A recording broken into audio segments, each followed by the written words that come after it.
Hello, good evening. Welcome to our episode of Brett's Old Time Radio Show. I'm dripping wet. I'm in the studio, dripping wet at the moment. George is here. Hello. Yeah, you all right? Yeah. Well, George was in the pool earlier. Grandma and Grandad have arrived today. It was a bit upsetting, actually. George will back me up on this because Grandma came straight in and sat in my chair. Oh. It's unbelievable. Yeah, it is unbelievable. It's unacceptable. She literally came straight in, sat straight on my chair. And it's awkward, isn't it? Because you want to tell people off about it, but it's difficult to do that. Exactly. So, especially when they're so violent. Yeah, so it was a bit of a nightmare. Grandad's currently lying out on the garden furniture fast asleep.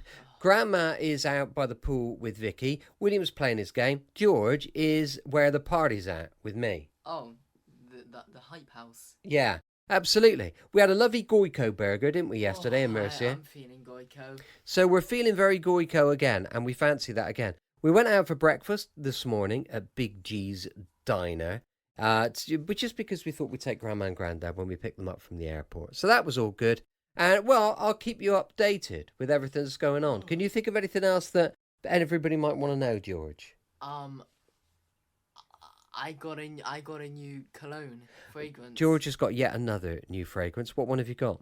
Jean Paul Gaultier Paradise Garden. Lovely. And it's very nice. It smells very nice indeed. So, and I think you're after some more, aren't you? Yeah, Grandma. Grandma said she'd get you one, didn't she? She did. So that's good. Huge thank you for joining us once again, George and I, for our regular late night visit to the studio archives. What? You know, I'm the main show. You may as well just say me. Yeah, thanks for joining George on his show. I'm Brett. This is George. We're your host for the Nighttime Podcast. Welcome to another episode. We've got Facebook, Instagram, and YouTube. You can find out everything that George and I have been getting up to over here in sunny Spain. If you want to check out our social media, it's called Brett's Old Time Radio Show. Also, we've got a supporter page, patreon.com/Sunday Night Mystery. Time now for another exciting adventure with the tales of the Texas Rangers. First broadcast on the 6th of July, 1952. This one is called The Boomerang.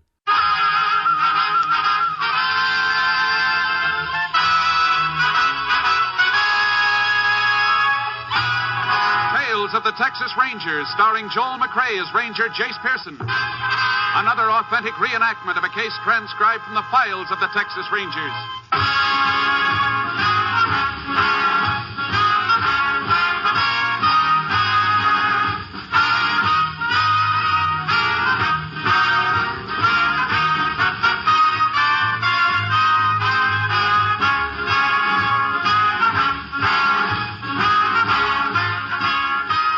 Dates and places in the following story are fictitious for obvious reasons. The events themselves are a matter of record.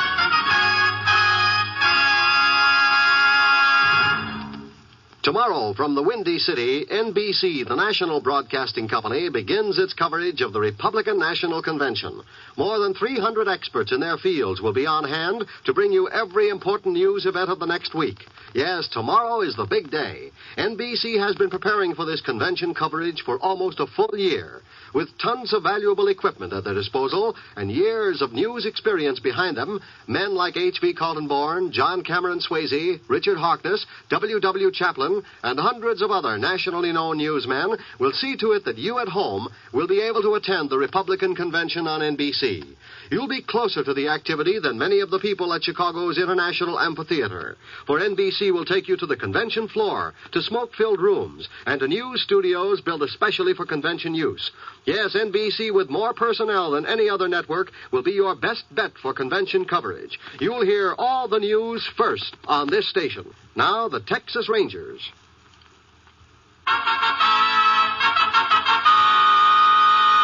And now, from the files of the Texas Rangers, the case called The Boomerang.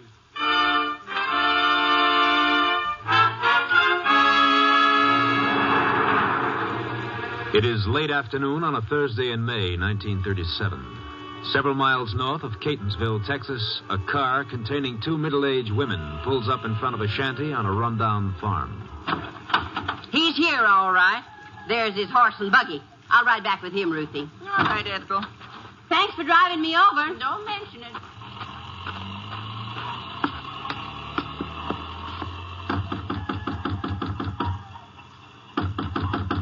All right. Don't break it down. I'm coming.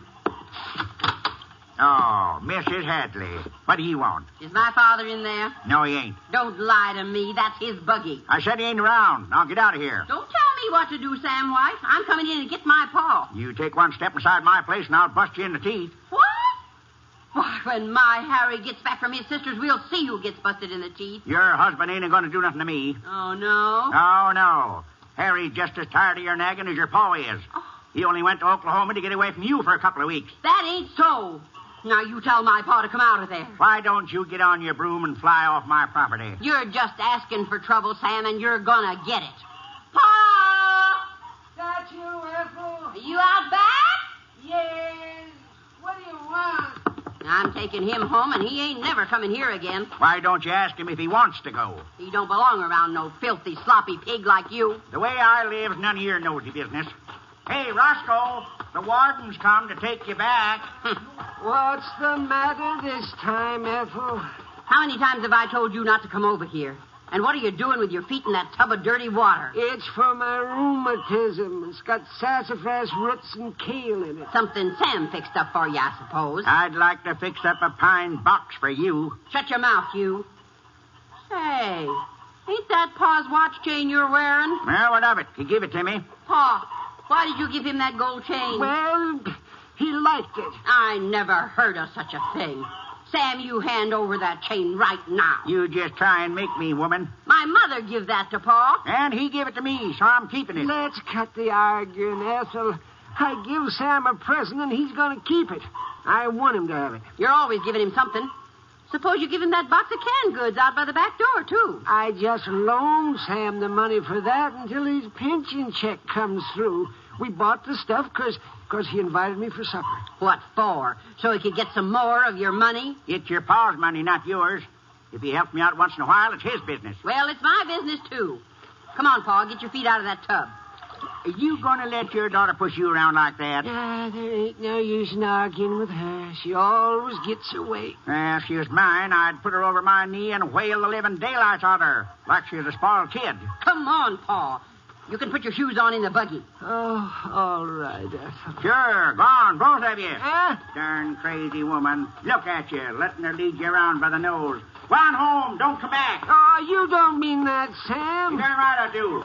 Get off my property or I'll throw you off. See? I told you he was only after your money. Go on, get up in the buggy, Pa. I don't believe it. Why, Sam ain't that way. Sure I am. She told you so. You see? You're not giving him nor anybody else no more money. I won't give him no more, Ethel. I know you won't. Shouldn't keep all that money around the house anyhow. First thing tomorrow morning, you're going to get in this buggy and take every penny of it to the bank. Yeah, you better do it, too, or she'll send you to bed without your supper. Old fool. Get up, Rusty. Get up.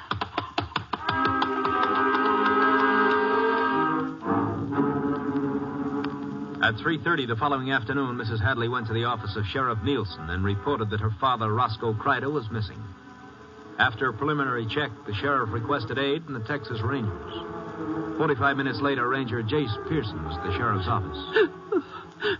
You'll find him, won't you, Ranger? We'll do our best, Mrs. Hadley.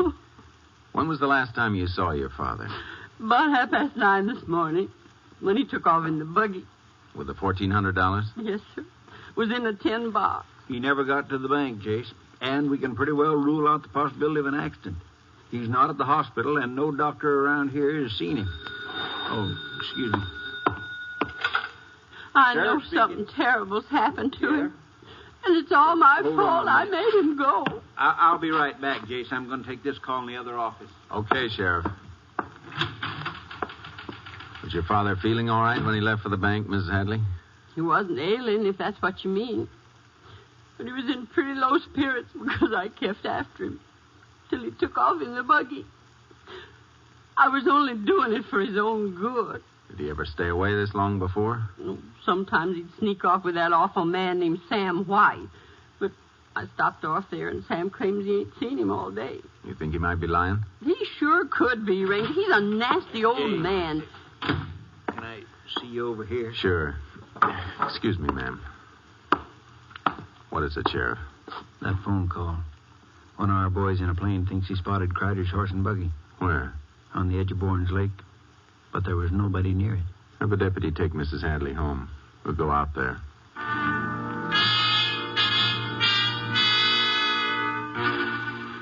We drove out to the lake. The horse was grazing about 50 feet from the unhitched buggy.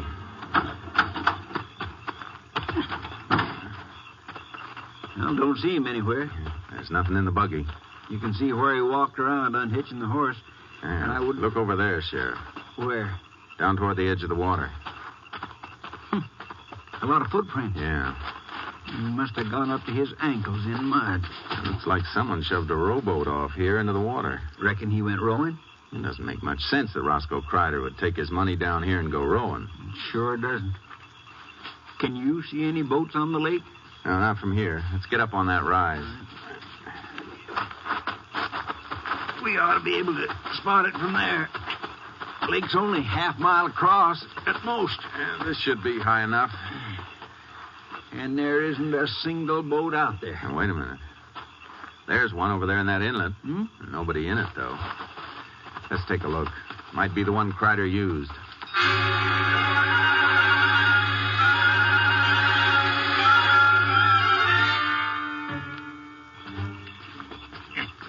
Fine place to leave a boat. Yeah. Looks like it just drifted into these reeds. The oars are pulled in. The boat he took, all right. That mud on the floor is still wet. Well, the boat's in the water, so it's a pretty good chance he didn't go on shore. Wait a minute, Sheriff. What's the matter, Chase? A straw hat over there floating by the reeds. Come on. Doesn't look like it's been in the water very long. Look at the initials in this hat band. R.C. Roscoe Crider. He must have committed suicide. Guess so. We better drag the lake.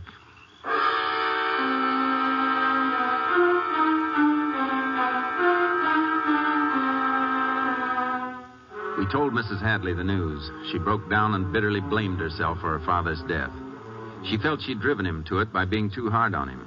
I called headquarters for aid, and at dawn the following morning, a crew started dragging the lake. The sheriff and I circled the shore on horseback to see if the body had been washed up. Still worried about not finding the money? Don't you think it's kind of funny? Well, not exactly. Look, Jace, no man in his right mind commits suicide in the first place. Well, that's right. As I see it, Roscoe Crider was all riled up because his daughter was running his life to her liking. If he was mad enough to kill himself, I think he'd be sore enough to take his money to the bottom with him. Maybe so. I can't see why he wanted to destroy $1,400. After all, Mrs. Hadley wasn't after his money. She was only trying to help him in her own way. I'm almost willing to bet we'll find that money on the end of a grappling hook. We'll see. Whoa, Charlie. Hold it, boy. See anything, Jace? No. Just like to check under that pier. It's a good place for a body to get wedged in. Well, you better be careful. This old pier is rotten clean through. Not safe to use anymore. Uh-huh. Couple boards missing. You can see straight down to the piling. Yeah. Let me take a look. See anything, Jace? No. It's all clear down here. Let's go out to the end. Sheriff, have any of the dragging crew been on this pier? No, I told them to keep off. Why? There's fresh mud tracks on this planking. Well, I know none of the boys were out here. Looks like these tracks were made by someone who got out of a boat. You mean maybe Roscoe Crider didn't commit suicide? I don't know. We didn't find any suicide note. Besides, what proof do we have that Roscoe Crider wasn't robbed and killed? You think these tracks belong to somebody who killed Roscoe? It's sure possible. Killer could have tried to make it look like suicide by rowing Crider's body out the middle of the lake and pushing it overboard, then landing here at the end of the pier. Yeah, that'd sure explain these muddy tracks. Yeah. Another thing. The wind's been blowing from the southeast for the last couple of days. The boat would float right toward that inlet. That's just where we found it. Maybe you're right, Jace. Maybe it was murder. When we find the body, we'll know for sure. So, now we start looking for a murderer, huh? Uh-huh. And a clever one. Somebody who knew Roscoe Crider was carrying a lot of money. Only two people knew that. Mrs. Hadley and Sam White. That's just what I've been thinking. Let's go pick him up.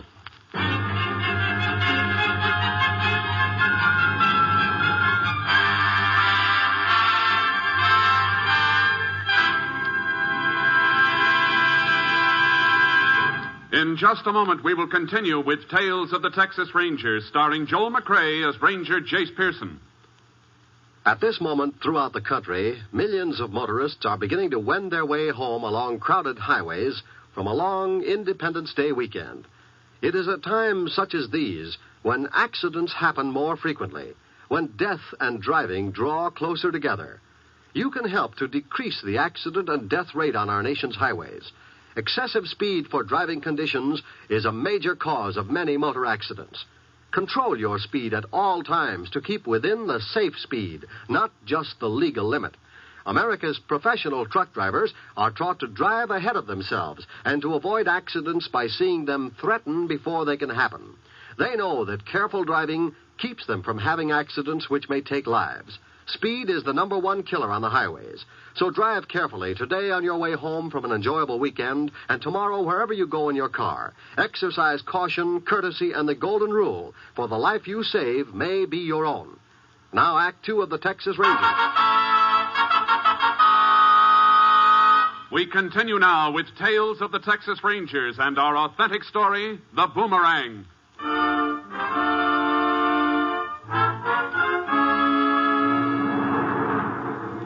We left the crew at the lake and drove to Sam White's dilapidated farmhouse. Outside, we saw an elderly woman trying to lead a mule up a ramp into the back of a truck. You want to hurry further? I wonder Get who up that there. woman is. Sam isn't married. Probably a neighbor. Howdy, boys. Howdy, ma'am. Howdy. How come Sam isn't out here helping you with this mule? No, he moved. Come on now, get up here. This here mule's as stubborn as Sam White. When'd he move? Last night, bought all his stock, but this ornery mule of his won't pay me no mind. Get on up there.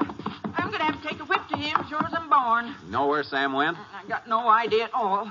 When he come by last night, he had all his stuff piled on a trailer, hooked on back, the old wreck he drives. Believe I know you, do a man? Sure you do, Sheriff.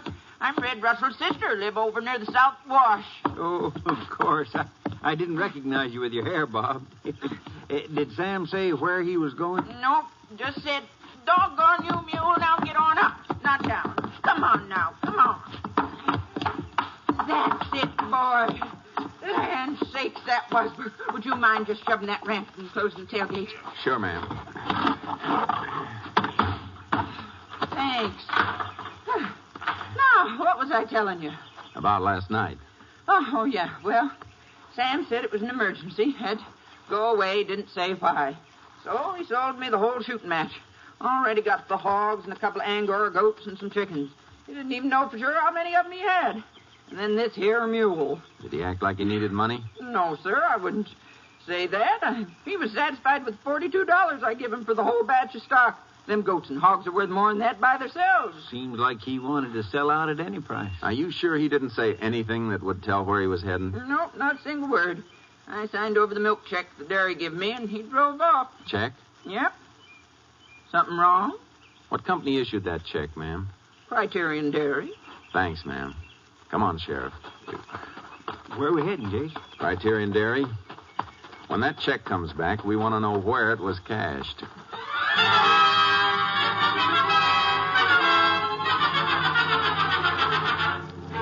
We went to the dairy company. They arranged with their bank to notify us when the canceled check came back.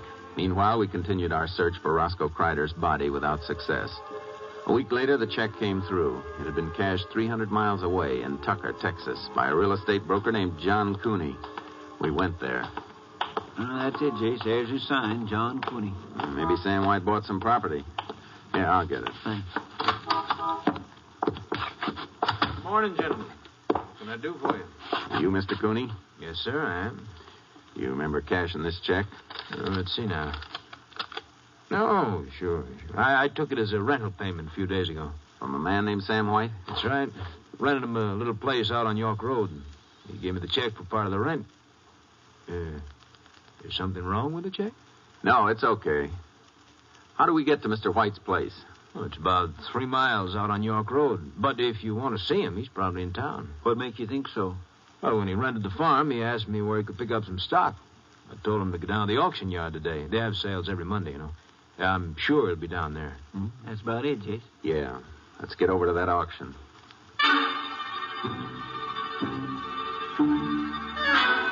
The auction was held out in the open. We moved around the edge of the crowd trying to spot Sam White. We're sure going to have a time finding him among all these people. I just hope he doesn't see us first and sneak out. Why don't we mix with the crowd and wander through it, Sheriff? Okay. Could we get through here, please? Sam's a big man, Jace. Easy to... Hey, Jace, I think I see him. Where? Right up front, wearing that checkered shirt. Uh-huh. Come on. Excuse me, please. Pardon me. Let us through, please. He sees us, Jace. Look, there he goes. Keep an eye on him, Sheriff. Would you let me through here, please? Please. Please, mister. Thank you. He's running past that pen full of hogs. Sam, hold it. He's making for the parking lot. Sam White. Hold it, White. You're not going anywhere, so just stand still. Well, what do you want of me, Ranger? I ain't done nothing unlawful. And then why are you running away? I wasn't running from you. Fact is, I didn't see you. I forgot I had to meet a fella. I was in a rush to get there. You ain't going to hold me back, are you? You're darn right we're going to hold you. You've got a lot of answering to do. About what? I don't know what you want me to tell you. Why did you leave Catonsville in such a hurry? Well, there's no crime in moving. It's a free country, Ranger. How come you picked the day Roscoe Crider disappeared? Well, when I heard poor Roscoe drowned himself, I didn't feel like staying around no more. Are you sure you didn't leave because you murdered him? Ranger, you ain't serious, are you? Me kill Roscoe? Why, we is closer than most kinfolk. He had $1,400 on him the day he disappeared. Outside of his daughter, you were the only one who knew that. Well, that don't make me no more a murderer than a blue-nosed mule. Where'd you get enough money to be stocking another farm? Sold all my livestock before coming here. I can prove it. You don't have to. We know you only got $42 for it. How about it, Sam? You want to tell us the truth? You're digging a dry well, Sheriff. I wouldn't rob or kill Roscoe, rest his soul, no more than I can fly like a bird. Sam, if we find that money in your house, you're in for a lot of trouble. You know that, don't Now, you stay away from our house. There ain't nothing in it to interest you at all. Quit stalling, Sam. We think you murdered Crider and took his money. You're going to have to prove it. Maybe we will. Sheriff, let's lock him up.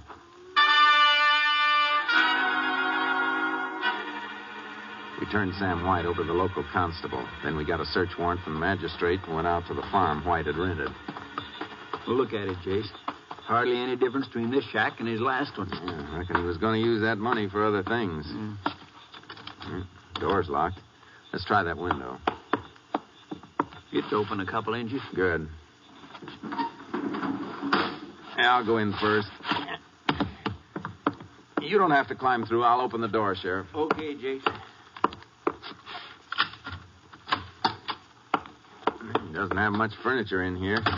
Shouldn't take us long to go through his stuff. Not many places in here to hide it. Let's try this closet. Some packages up on the shelf. What old shoe boxes? Yeah, here's a tin box. The cover's really jammed on tight. Well, there it is. Neat little stack of bills. Mm-hmm. I reckon this cinches the case. It sure does. Let's show this to Sam White. See what he has to say. Come on. Hey, wait a minute, Sheriff. What is it? You hear that noise? Sounded like it came from that back room. Careful, Sheriff. What? Roscoe.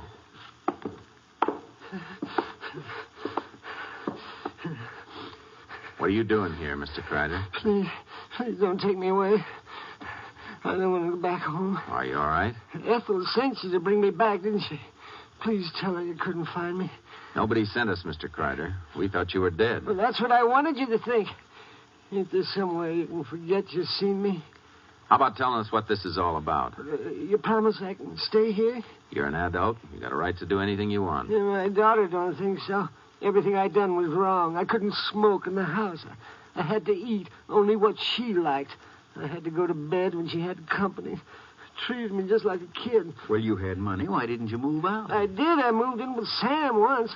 Ethel come after me and made me go back home. I mean, she took me by the arm and she dragged me. She said my place was with her. You didn't have to pretend you were dead. There must have been some other way. Oh, I don't know, Ranger. Ethel would never give up on me unless I was dead. I ain't never going back. Did Sam talk you into that fake suicide? Yeah. You sure he didn't do it just to get more of your money? Oh, no, Ranger. Why, Sam always pays back what he owes me. And the only money I spend now is for my own keep. I see. Mr. Kreider, you know your daughter has to be told you're alive.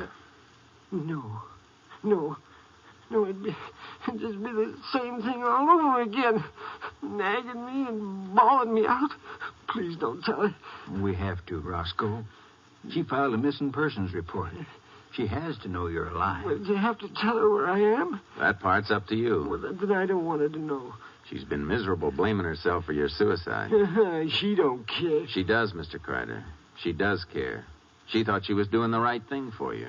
She knows now she was wrong. Yeah, not Ethel. She'd never own up to being wrong about anything. If you could see her now, you'd know how sorry she is for the way she treated you. But I wish I could believe that. It'd make me feel a lot happier. You give us a chance to prove it? Well, maybe, but how? You leave that up to us.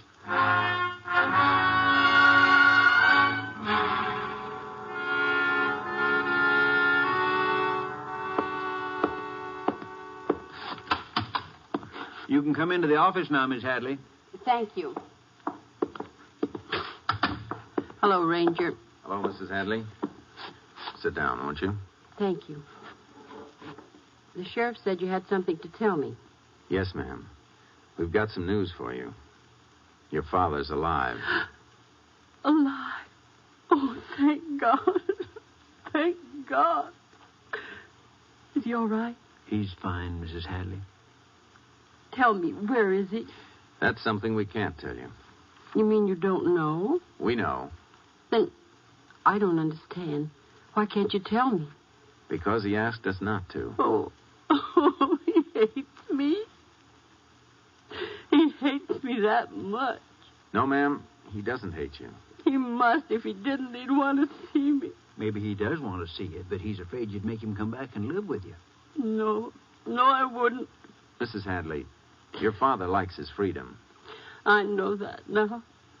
But I love him so.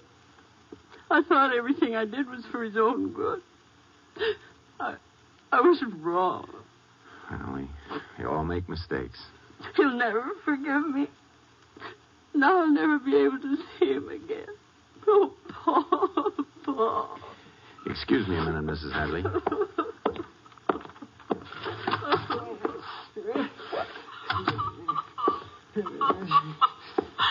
Did you hear what she said, Mr. Kreider?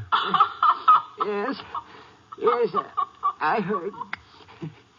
You believe us now? I believe you, Ranger. I want to see her.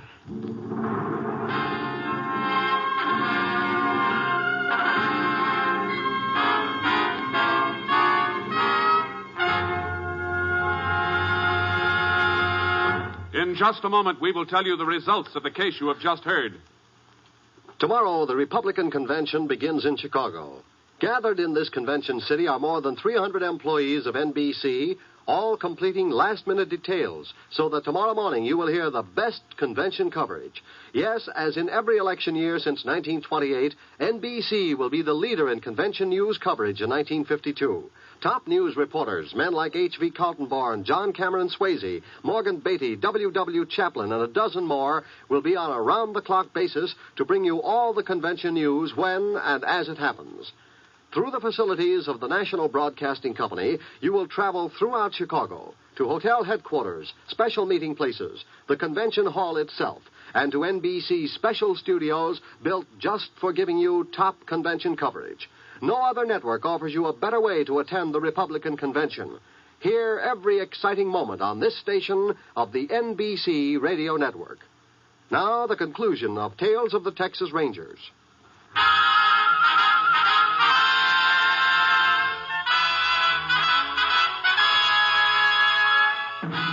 And now, here are the results of the case you have just heard.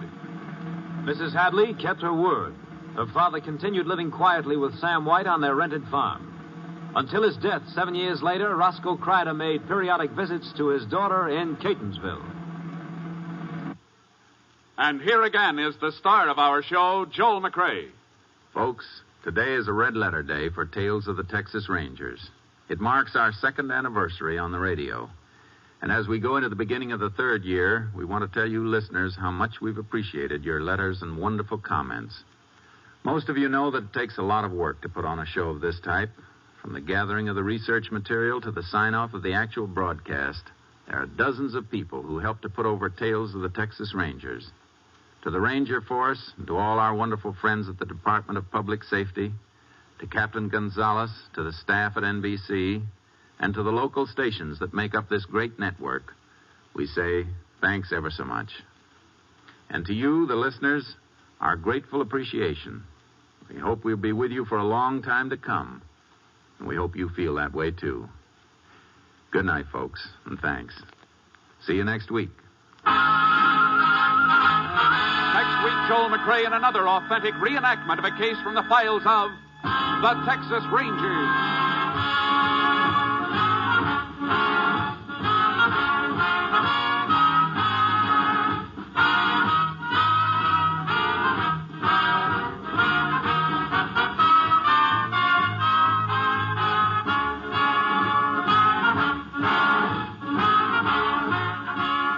Joel McCrea is currently seen in San Francisco Story, a Warner Brothers release. The cast included Tony Barrett, Elizabeth Slifer, Ralph Moody, Howard McNair, Parley Bear, and D.J. Thompson. Technical advisor was Captain M.T. Lone Wolf Gonzalez of the Texas Rangers. This story was transcribed and adapted by Bernard Ederer, and the program was produced and directed by Stacy Keach. Hal Gibney speaking.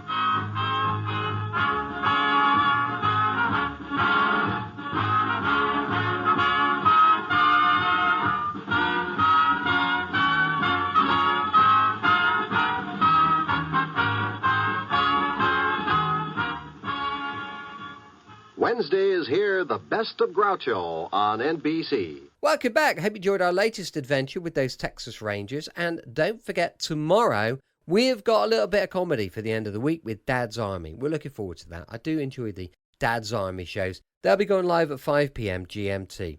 As I mentioned earlier, we've got a supporter page, patreon.com/Sunday Night Mystery. But for now, thank you for listening. I'll be with you 7 days a week, each and every week. And I'll see you tomorrow on Brett's Old Time Radio Show. Love you. Bye.